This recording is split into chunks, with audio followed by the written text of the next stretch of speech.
am such an unlikely crusader for cleaning up the food supply.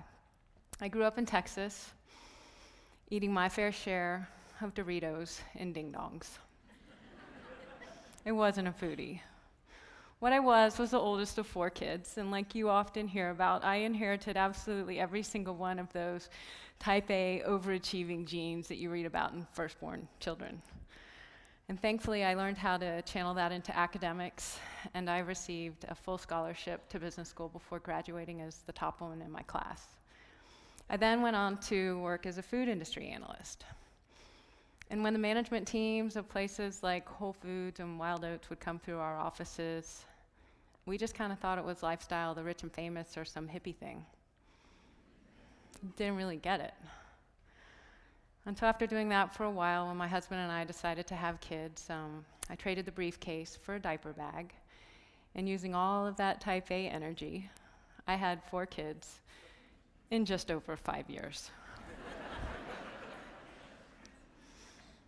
And up until that point, I really hadn't given a whole lot of thought about what was in the food supply. I figured if it was on grocery store shelves, it was safe. Please don't tell me what to eat, and don't tell me what to feed my kids. And then one morning, over breakfast, life changed. And in all candor that morning, that breakfast was Lego My Eggo waffles, tubes of blue yogurt, and scrambled eggs. And our youngest child started to have an allergic reaction. And as her face started to swell shut, I was so unfamiliar with what a food allergy actually looked like that I looked at my older 3 and I said, what did you put in her face? And they all gave me those blank little kid stares. And I got really scared.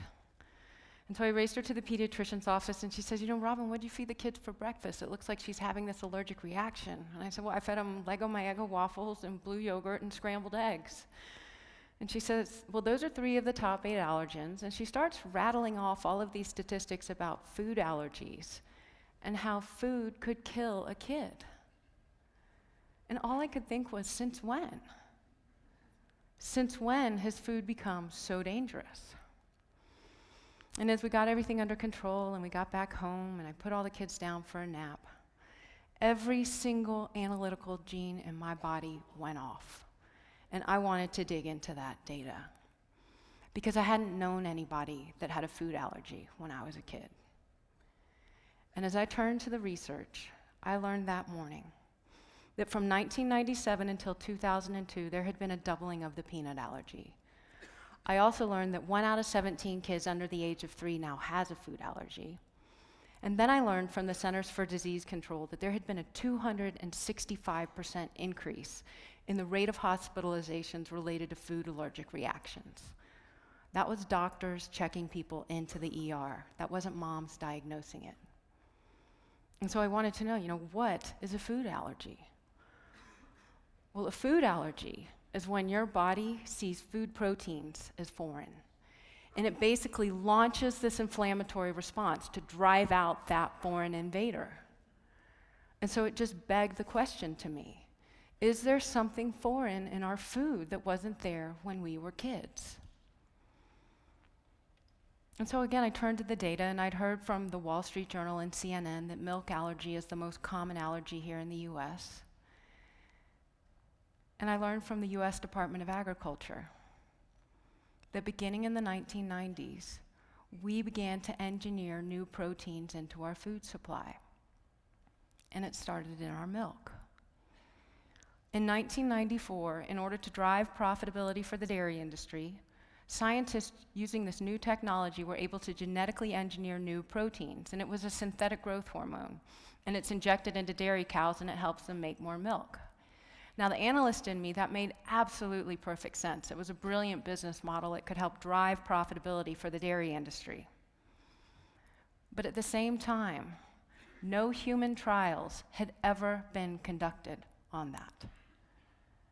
And animal studies were showing that it increased rates of mastitis, ovarian cysts, lameness, skin disorders that resulted in an increased antibiotic use. And so for that reason, governments around the world said, this hasn't yet been proven safe. And so Canada, the UK, Australia, New Zealand, Japan, all 27 countries in Europe, they didn't allow it into their food supply. And then on top of that, studies started to come out that showed that this synthetic growth hormone elevated hormone levels that were linked to breast, prostate, and colon cancer. And so when I learned that, I wanted to know, what are the rates of cancer here in the US versus these other countries that didn't accept this growth hormone? And so I turned to incredible organizations like the American Cancer Society and Livestrong. And I learned that the US has one of the highest rates of cancer of any country on the planet. And that migration studies show that if you were to move here from somewhere like Japan, your likelihood of developing cancer increases fourfold.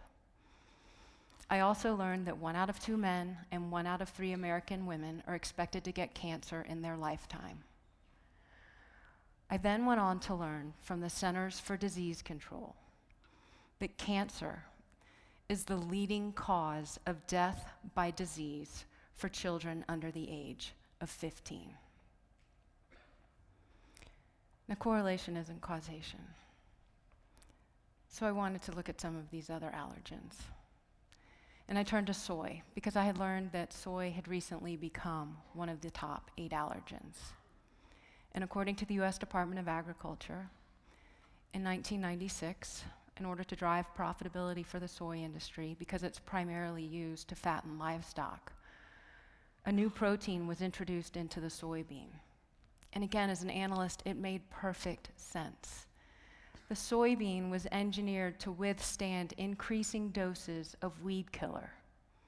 So it drove profitability for the industry by increasing sales of that weed killer. And then on top of that, you were patenting something new in that protein that you could then license and charge royalty fees and trait fees and licensing fees for.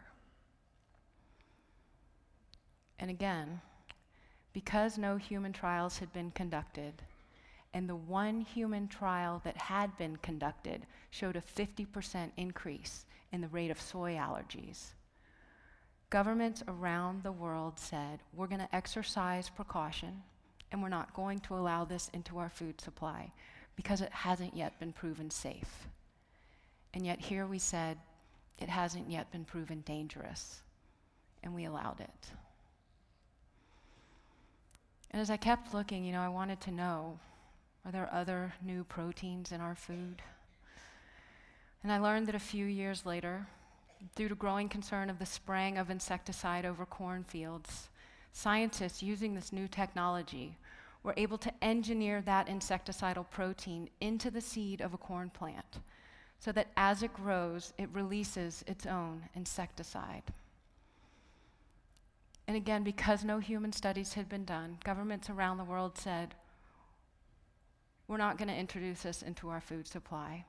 Or if we do, we are going to insist on labeling so that consumers can make an informed choice. And in some countries, they didn't want it fed to their livestock.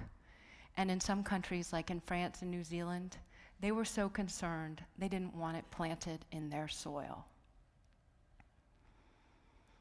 So as you can imagine, upon learning all of this, there were some pretty dark nights in our house when I thought, how many bowls of cereal have I poured this milk on, not knowing that it contained this synthetic growth hormone? And how much of this soy have I fed my family, not knowing that consumers in other countries were able to make an informed choice?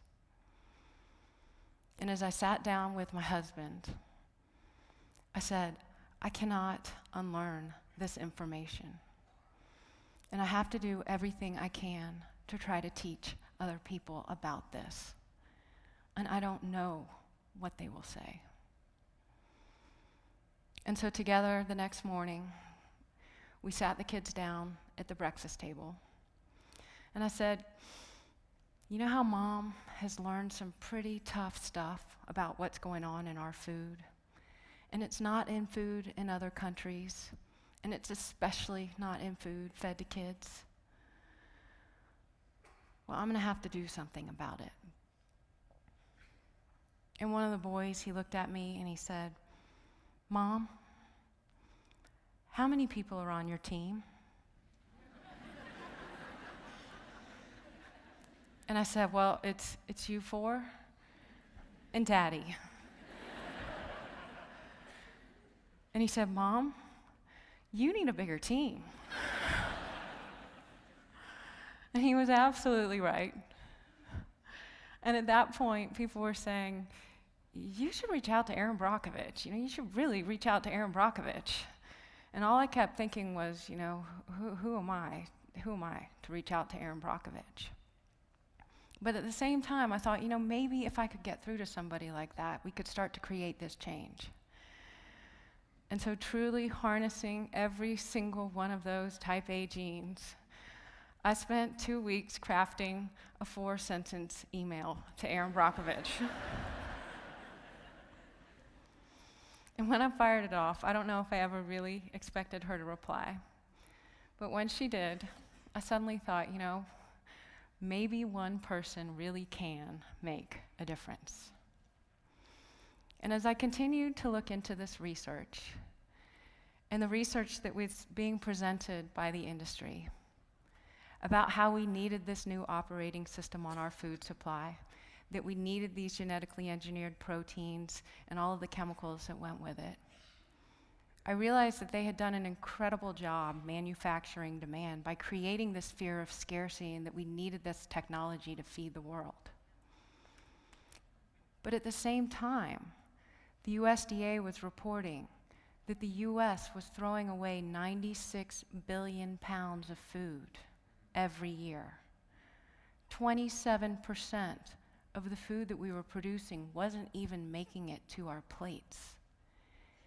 And so I realized while it was in the interest of industry to drive a need for increased production, this was also a distribution issue. And then on top of that, reports were coming out of the United Nations. They were saying that conventional agriculture, without the use of all of these synthetic chemicals, was actually doing an incredible job of meeting this demand. And so as I stepped back from that, I thought, how can we eat this way here?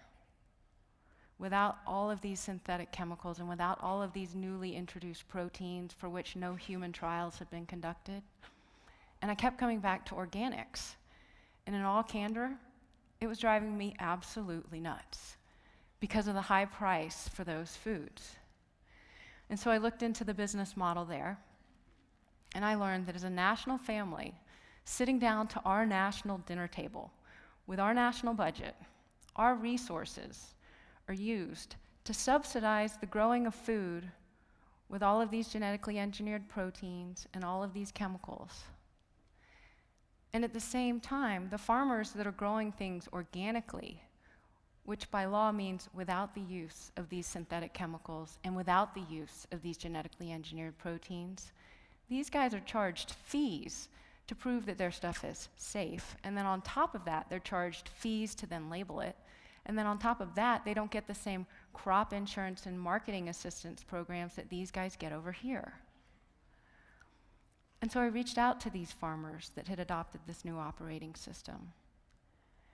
And that's when I learned that the farmers that had been feeding our country for generations are suddenly having to pay new costs with these new technologies.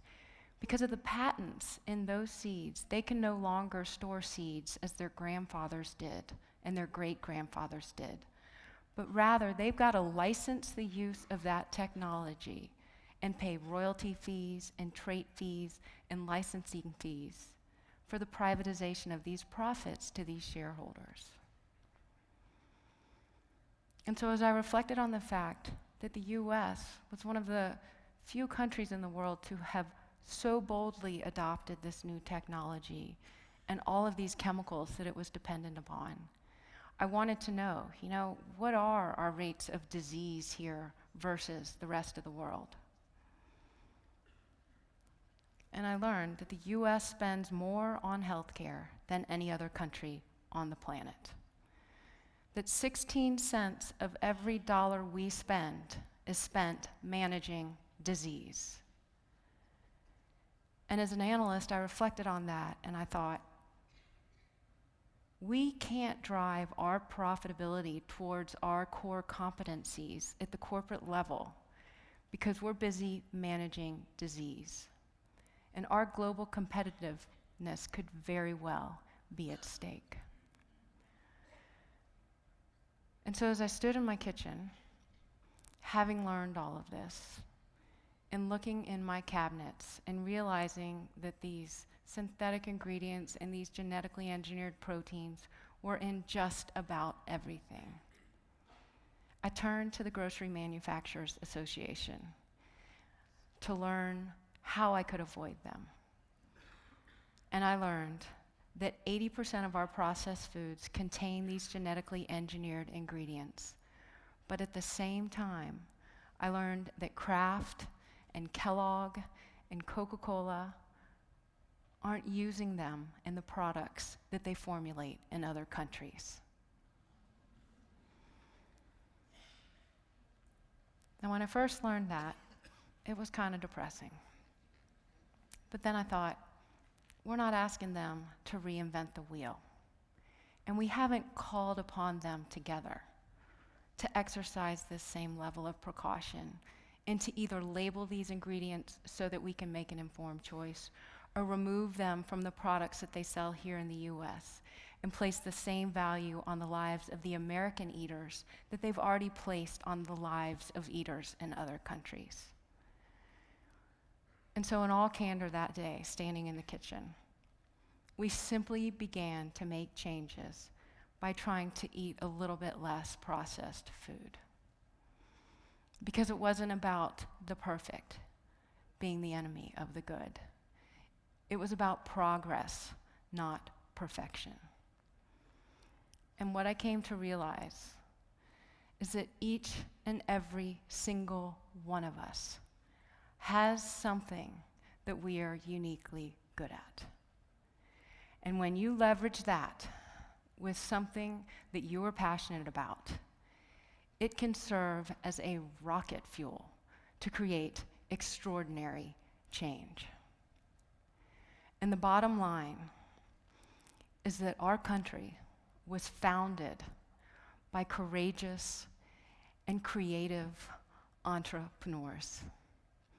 And so I invite you to lend your talent so that together, as a nation of 300 million Americans, we can create the change that we want to see in the health of our families, in the health of our food system, and in the health of our country.